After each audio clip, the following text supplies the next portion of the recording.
Do you think Matt Hansen regrets antagonizing Elon Musk? It only cost him his entire career. Oh, what do you mean? Oh, let me go over this. So, Matt Hansen, back in November of last year, when the pronouns were discovered and avowed, he had this to say: "I wanted so badly to make him mad with my game. I cannot believe it actually happened. Just wait until you see the default, you said little shit. Anyway, avow comes out February 18th next year. Give it a whirl if you ain't afraid of the woke mind virus." Now, Elon Musk is aware of this, and Elon Musk just shut down USAID, which was pushing a bunch of DEI and actually turned out to be a CIA money laundering front. I'll link a video down in the description from Benny Johnson going over a lot of what they were funding.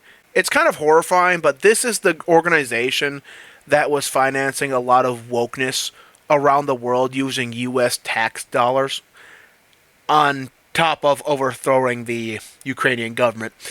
But, you'll find that out if you watch the video. Oh, and COVID-19 research. But Elon Musk got this group shut down that was spending $2.5 million to DEI in Serbia, $70,000 on an Irish DEI musical, $47,000 on a transgender operas in Colombia, $32,000 on a trans comic book in Peru, and so much more. Now, the organization is not gone. Most of its employees are being fired. Marco Rubio has taken control and is being merged into the State Department, where it will continue its function as part of a smaller government and at the will of the taxpayers. Well, that's just the PR they put out. It'll be at the will of the State Department, so, at the very least, we won't be seeing the money laundering that was going on before and the DEI nonsense and ESG nonsense that they were financing. The important part is that Elon Musk got this organization shut down. He has Trump's ear. And Trump ordered the end of illegal discrimination and restoring merit-based opportunity on January 21st. I've covered this executive order so many times.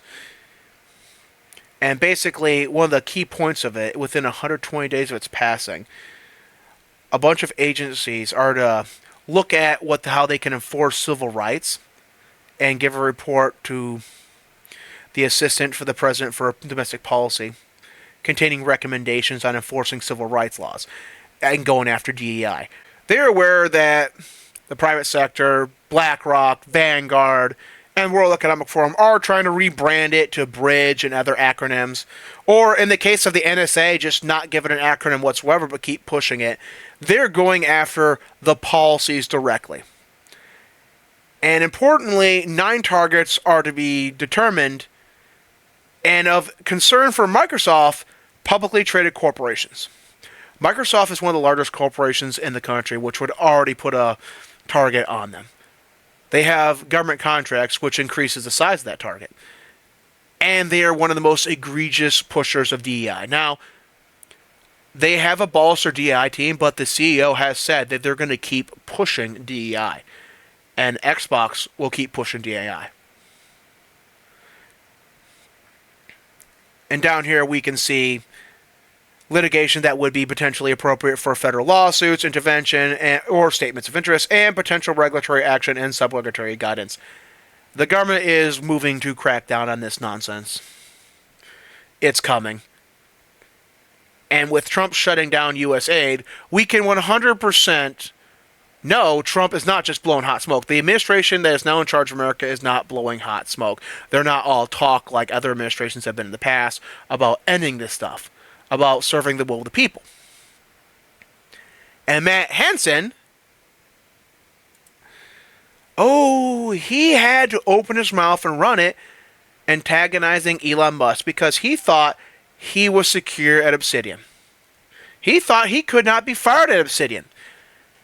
Because Obsidian's leadership, as internal Slack messages came out, shows that a lot of them believe in the same stuff because they are Marxists just like him.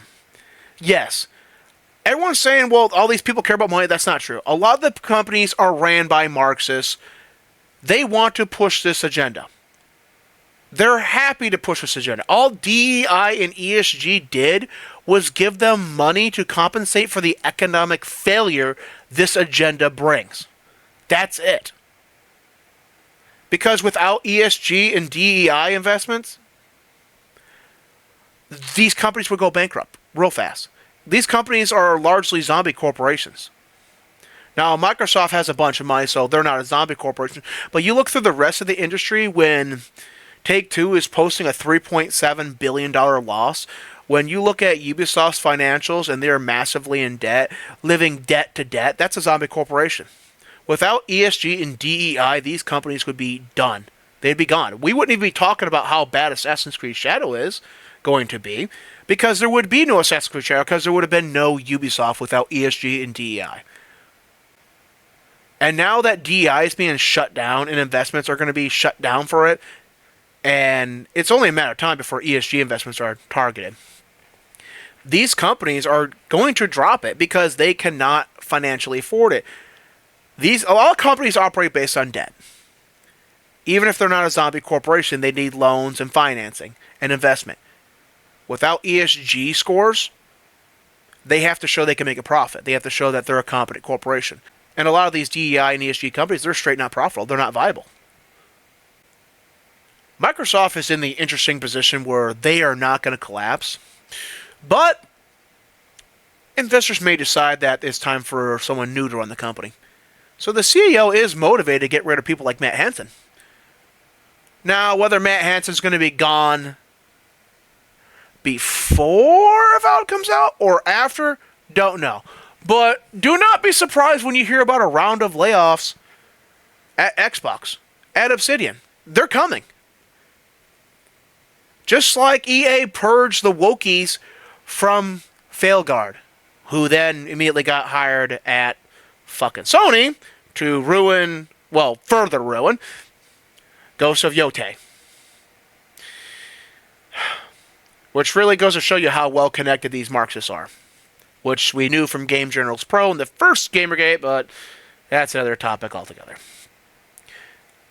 Let me know what you think about this in the comments below. You think Matt Hansen is regretting his actions, or do you think he's just peachy keen because he thinks he'll get another job at another company, or that he thinks he's so insulated from these problems? Hit that like, subscribe, and I'll see you in the next video. Peace.